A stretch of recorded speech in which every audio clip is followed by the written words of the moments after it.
Welcome into Vertical Pursuit, this podcast that is audio only today.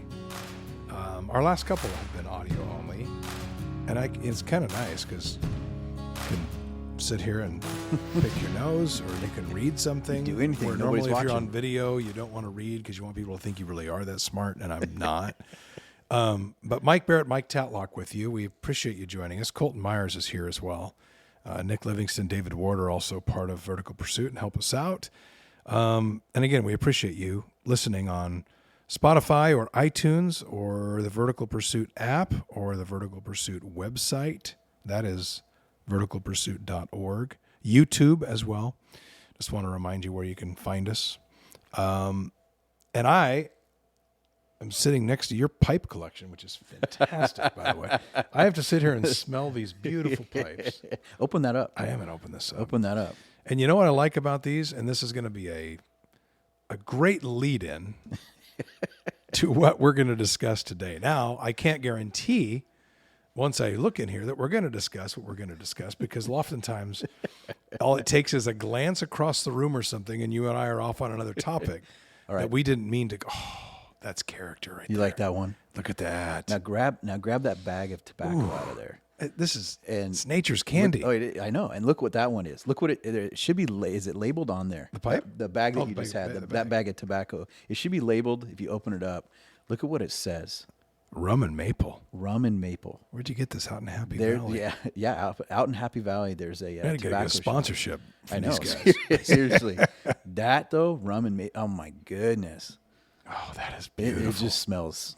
Okay. It's just And by the way, having an episode that is audio only, we could be puffing on these pipes right now. Nobody'd know it.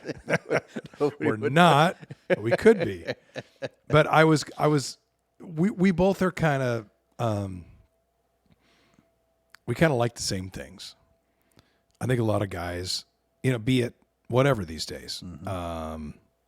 It's funny too. We've talked in recent episodes about our instincts or our what we chase and what we just kind of in our gut like, and be it outdoors things, or like I love how you have your fly rods displayed, the gun safe. I love the smell of gunpowder. I love knives.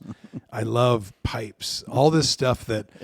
And a lot of the, like, on Instagram or some of these things I follow are all kind of this, and not necessarily expensive stuff all the time, because I don't think I didn't grow up with that much stuff. Right. And I'm happy with that. And I try to live modestly now to a degree, but, I know based on the rest of the world, yes, I get that. But I mean, in terms of, I don't live a massively opulent life. But I do love, I love that you're into those same things. Like I've got a buddy that makes knives, and he gave us, Travis, a few of these knives he made. Amazing. And then he let me borrow his knife sharpener, which is this huge contraption, and it's not electric. It's all, you got to do it. You actually got to know how to. But it has these stones, and I can't wait to go home tonight and go into the garage and crack a beer. Turn on some country music and my neon lights in the garage and sit in my stool and sharpen knives. What is that? I don't even know what that's about. Well, I know what it's about. I mean, and I mean, I think that all of us, so I mean, I know what it is for me, and maybe it's the same for you, but I think for me, when I come into my garage, it's a sanctuary. Yeah, man. It's a place to, on the walls, a lot of memories of things I've done with my dad and my mom growing up. It brings, because my dad's passed away. I got his Bible sitting right next to you over there. And I'll come in here sometimes and just pull out his Bible and read his notes. In the garage, I got pictures up of my family, my kids, my wife. And I think of all the fun memories we've had. And so everything in here, all the hunt trips from the, what's up on the wall. And I got a flag over here that flew over the Capitol building in honor of my dad. I got a challenge coin from Milo, our friend Milo, who's a chaplain for the Navy, and I was honored that he would give me a challenge coin, and that was a symbol of friendship. And I've got right here a whiskey that my good friend Colton Myers over here gifted me for doing his wedding. So like when you sit in my garage, Hasn't been open, by the way. Which we haven't opened. We're going to change that. And I'm sitting here going, I have a ram's horn from when I was in Israel. I got a forged knife I'm holding in my hand. It's a railroad spike. That's a railroad spike. And all of us guys on staff went and we hand forged those railroad spikes into a knife. It's getting there. But the point I bring up is when I come into my garage, everything in here is it's connected to a story with someone that was important to me, or a time, an era that was important to me. You know, like same thing with your garage. When you go into your garage and it smells like cigarettes on smoke on some of the like neon vintage lights. Neon signs that you have. Yeah. And we've talked about this. Because, I don't have that many, but I have a few 1950s and 60s Olympia and a couple. I have an old Hams. And when they're on, yes, I'm not kidding you, when I'm near them, I can smell the cigarette smoke from wherever they hung in whatever bar, and it makes me happy. And there's a reason, though. Tell everybody why. I know the reason. Well, because when I was a little kid, I mean, growing up in Idaho, is this the reason you were talking about? Exactly. Yeah, my grandparents had a grocery store, and next to that grocery store down the street a little ways was a bowling alley. Yep. And I love being in that bowling alley, and I love looking at the old lights, Yep. and it was obviously Yeah. it was a bowling alley Yes. in the 70s, and it Yes. was just thick cigarette smoke. Yeah. And that's why to this day, and it sounds funny, my wife, we go somewhere, and it doesn't happen anymore, really. If you're outside maybe and you walk by and there's the smell of cigarette smoke, she immediately busts into. You're right. Like a lot of And people do. I- That's fine. I'm transported back. Yeah, exactly. And I love it. Yes. I love it. And so even smelling your pipe bag is just I don't know. I don't go ahead and tell me about it. I don't care if it's unhealthy. It makes me happy. Right. The smell of that makes me happy. Right. That's all I'm saying. Yeah. But yes, and isn't that funny that I will be in the garage sometimes and it's just a faint whiff Yep. from a sign that happened. Well, Jake Schween has a guitar. Yeah, that's right.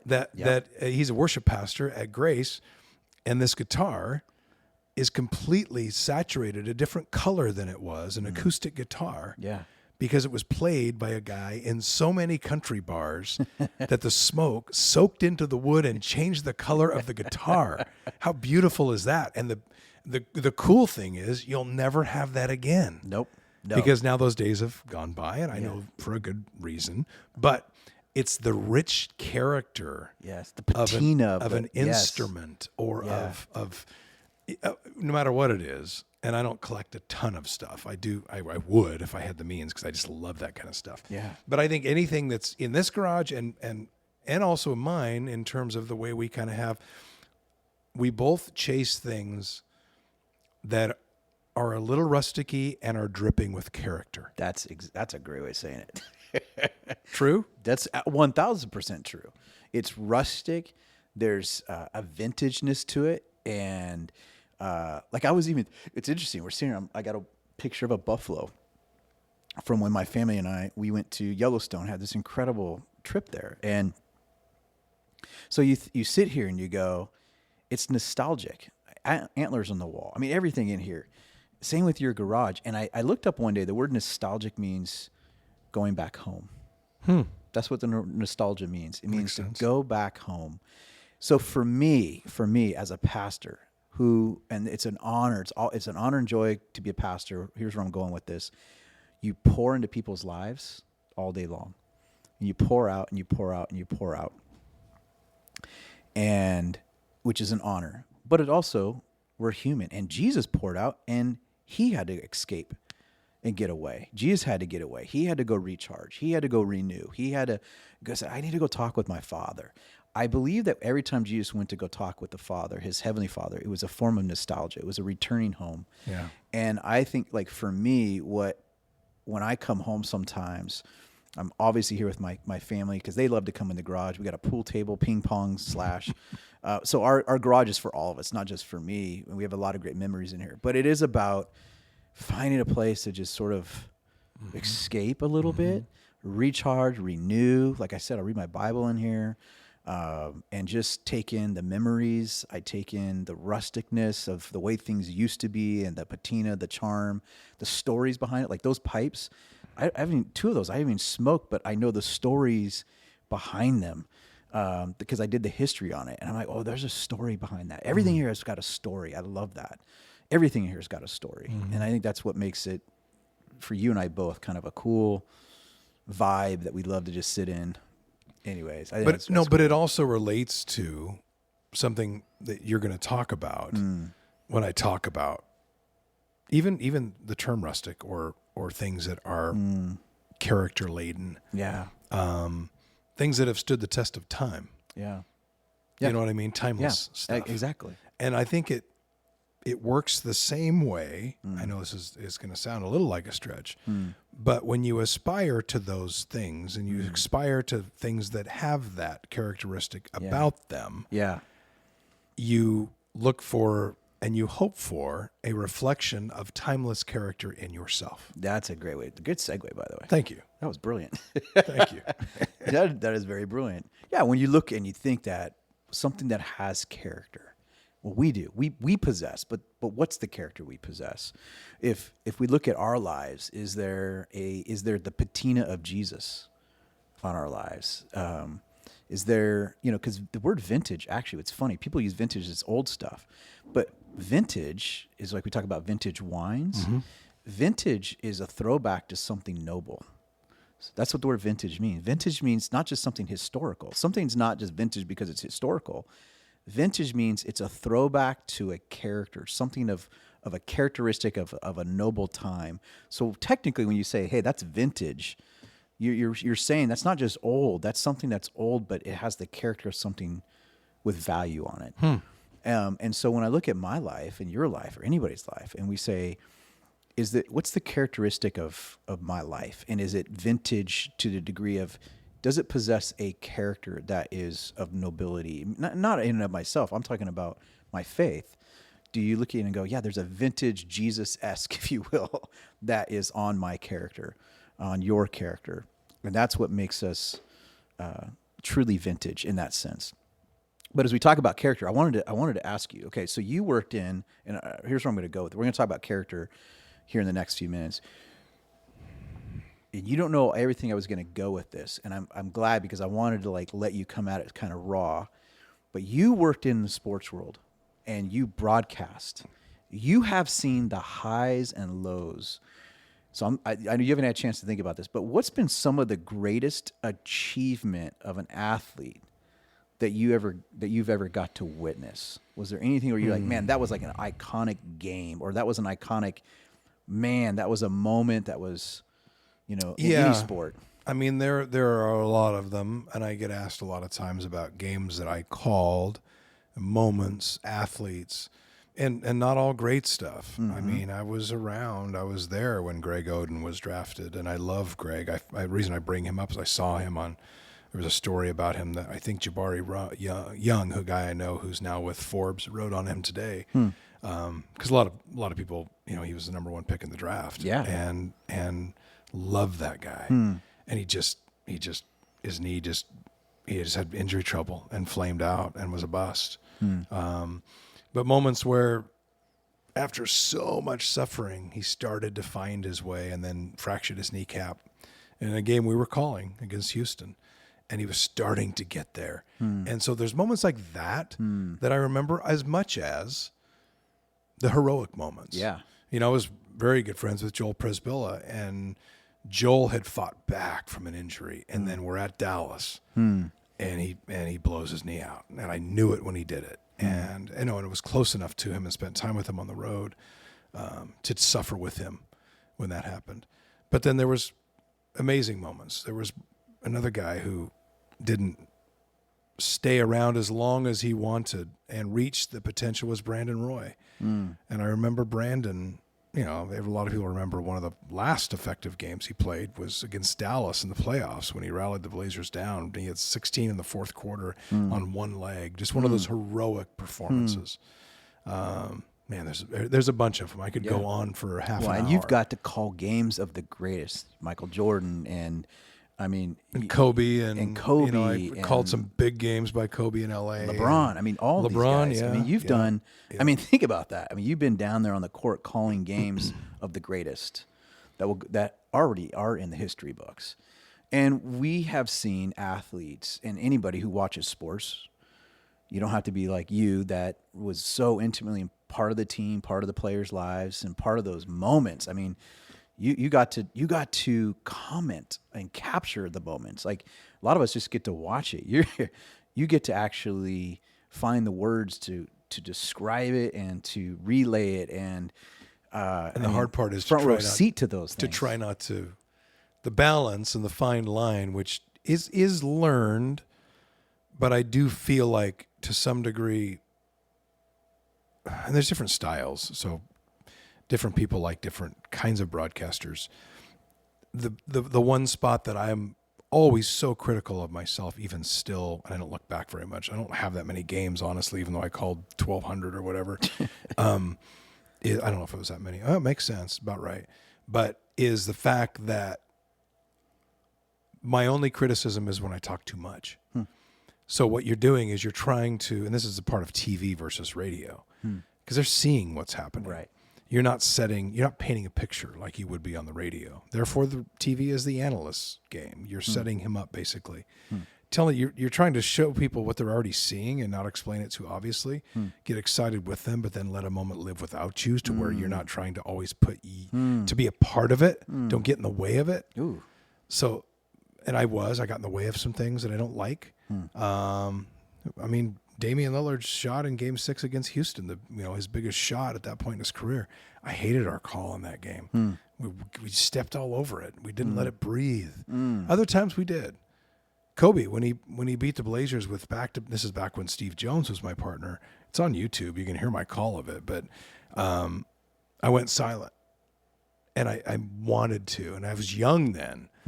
And I think Snapper, because he would allow me to do that, I didn't. Kobe had hit a few amazing threes in that game, and he hit a three at the game winner. I think it might have been like an 0-4, fading at the elbow, right in front of where we were calling the game. I knew it was good when he shot it. Fading, these brutally difficult shots to bring the Lakers back and give them the win. And then but I can remember 2 or 3 games. Zach Randolph had a game winner at Golden State where I didn't say too much, but in a lot of them I did. And I look back and think, so I guess to my point, when you're saying this,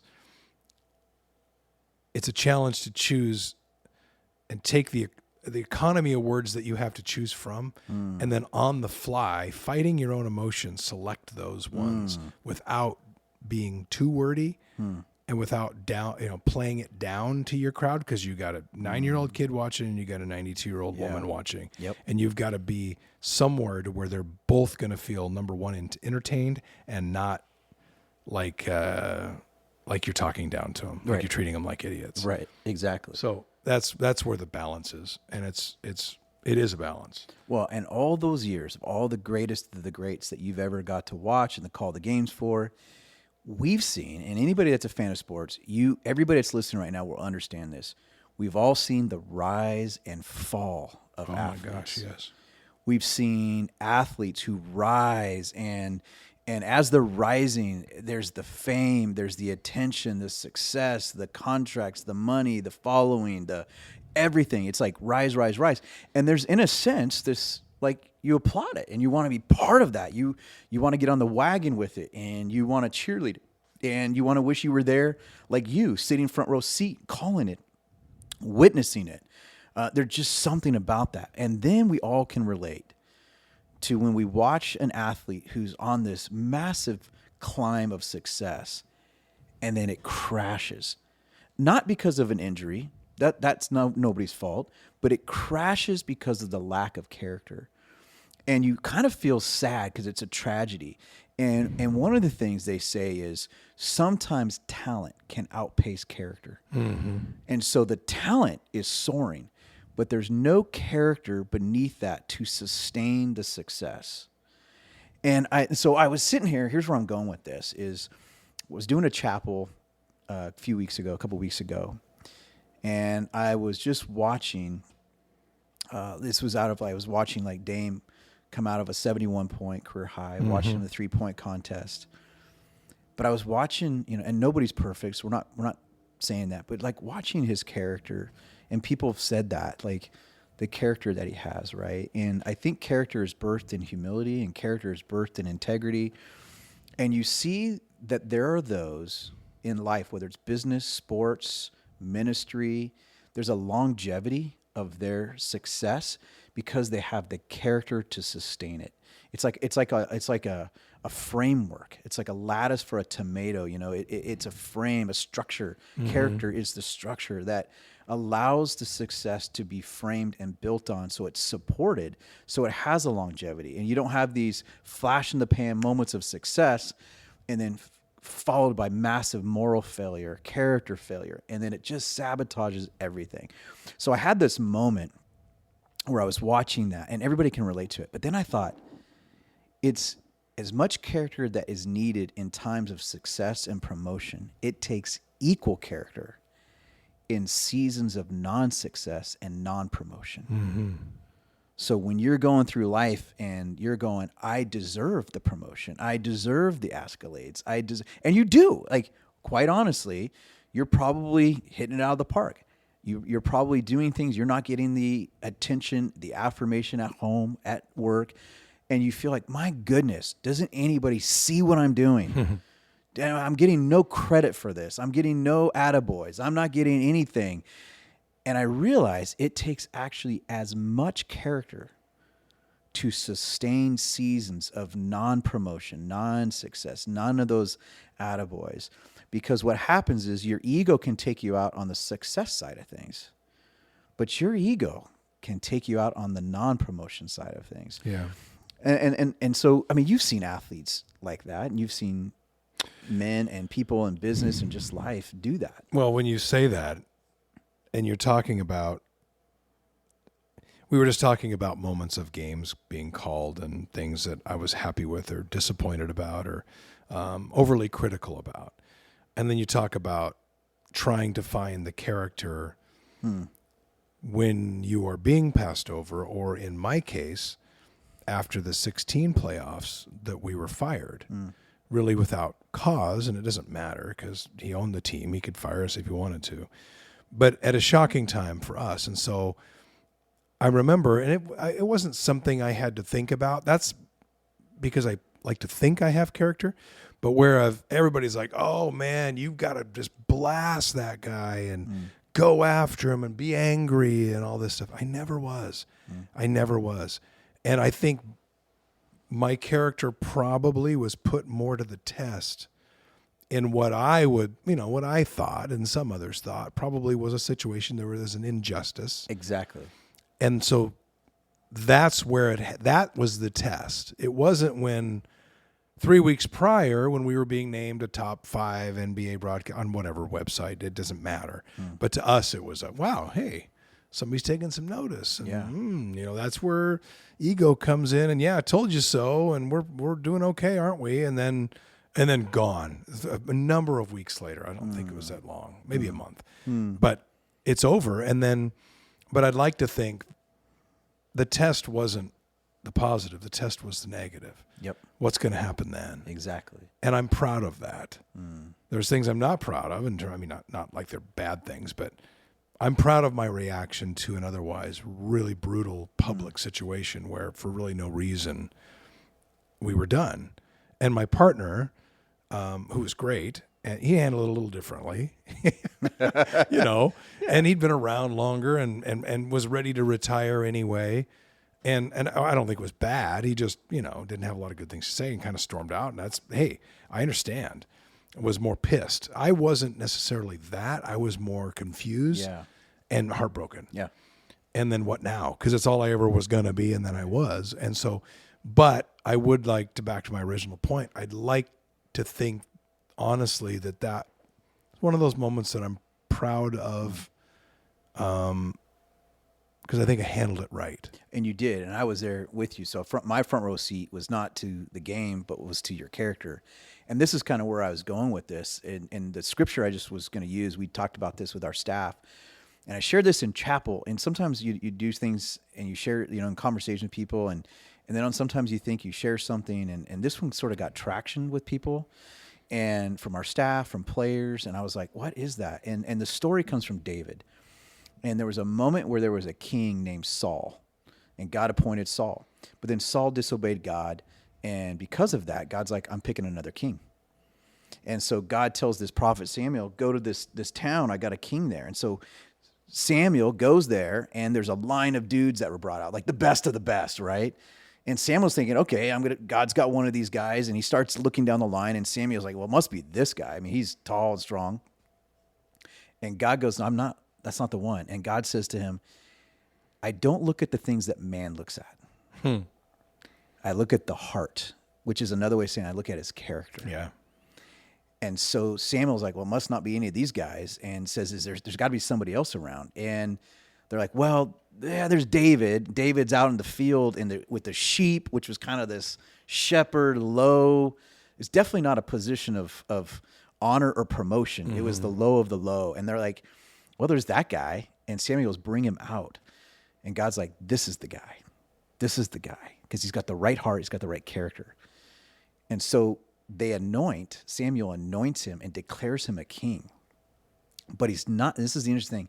He's anointed to be king, but his time of appointed to be king hadn't happened yet. Because Saul was still in the palace as the king. And here's where David's character come in. David could have ran up to Saul in the palace, said, bro, God's already said, you're done. You're out. I'm the new guy.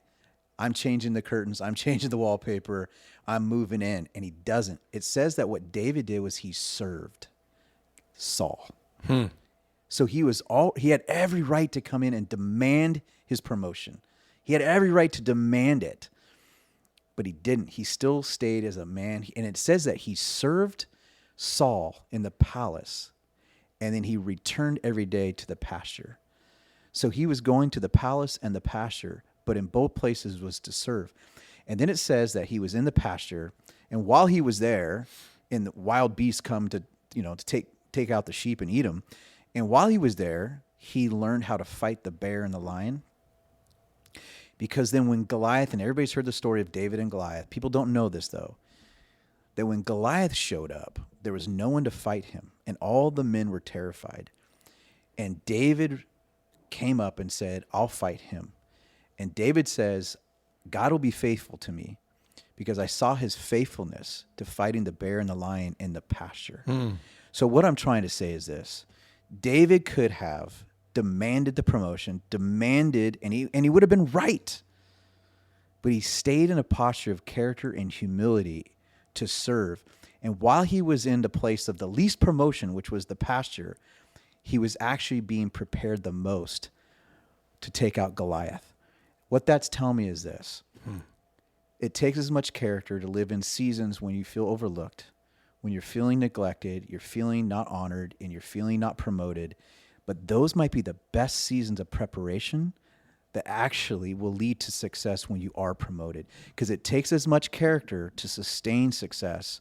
And a lot of people aren't interested in that. They want success, but they don't want character. But it's the character building that will sustain the success. And it's yes. And it's also, there's two terms that I use a lot, probably too much. Self-awareness. Yep. And perspective. Yes. And that's a gift. And we know people who don't have either. Yeah. Just do. Exactly. And it's the self-awareness part. Now, I've talked on this podcast a lot. I think I am cursed by an overabundance of self-awareness, which makes me probably an overthinker and probably is pretty damaging. I mean, not to, maybe to those around me a little bit, but more just to me. And I've mentioned before how I was really hard on myself during my career and whatnot. I think, and I'd look at people like Mike, my old partner, who didn't have a whole ton of self-awareness, but had zero stress in his life. None. Just didn't. And so I almost envied that. So anyway, like everything else, you got to find a balance. But when you hear of people like that, and David, the character, along with the self-awareness and the perspective, to know, and even in the midst of perhaps I don't want to say an injustice at that point, but maybe to come to that point and still serve in the way that he felt he was designed to serve in. That's huge. Yeah. So seasons where there's injustices, and we say it all the time, is that God prepares in the dark before he reveals in the light. Yeah. And so the darkness is the days of like, oh, that's unfair. This is not right. And I should be this and that. But just my encouragement is, for anybody that's listening, is be as interested in your character as you are about building success, because your success needs something to rest on. And I would say that it's in the seasons of non-promotion and being overlooked and all of that, that God might actually be doing the best building in you. And so see those seasons as a gift, not as a curse. And we're told that. And I think there's certain, this is pretty obvious, but there's certain lines of scripture that don't make sense to us at one point necessarily, or don't land with us.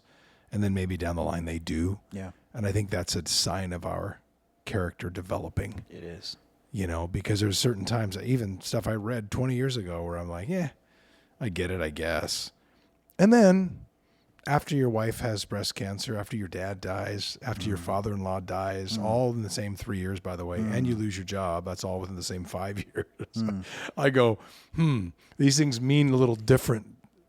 You know, some of these things mean different things to me now than they did then. Yeah. I'd like to think that's a character development. Maybe it's just life experience. Yeah. But I think the two kind of go hand in hand if you have self-awareness and perspective. Exactly. Man, it's pretty deep. Colton's, you doing all right? Okay. Well, anything else, or you want to sign off on that? That's pretty good stuff. I think circle it all back and say those seasons of character, just see it as the patina, the vintageness. Yeah, because that's what we started with. That's what we started with. And so see those seasons in your life as the character development is what's adding the patina. It's adding the vintage, the uniqueness, the value, the significance to who you are. And that's as important as any other season, if not more. And I'm trying to think of there's an old saying or cliches about like a man's workbench. Yeah. How much you can learn from him by looking around at the little things. That's good. And I think back to my grandpa in Idaho and his going out to his workshop and looking around, the smell, you know, of metal and wood and tools. And he was a farmer, you know, and just seeing some of those kinds of things and then looking around in here. Maybe that's why this kind of stuff stirs me emotionally like it does. I mean, a lot of reasons. We already talked about them. Yeah. But for those of you who don't know, Pastor Tatlock has a really cool garage. And so we're sitting and that's where we do these.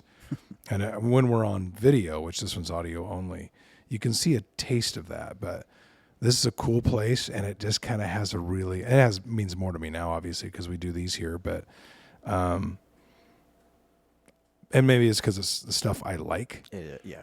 But it's very comfortable. Very comfortable.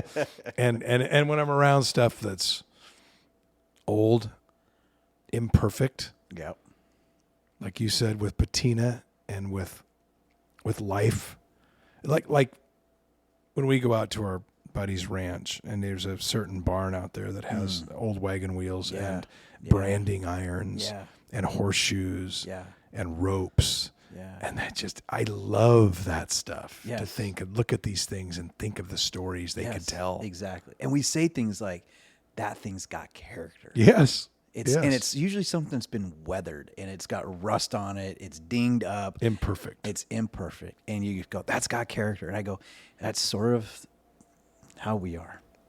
And I think and the best way to say it too, there's a verse in the Bible that says that we are his craftsmanship. We are, speaking of Jesus, and I just wonder if we are, as I'm looking in this garage going, all these things on the wall or whatever are symbols of value because they have character. And I get the sense that we hang on his wall and he delights in us in the same way.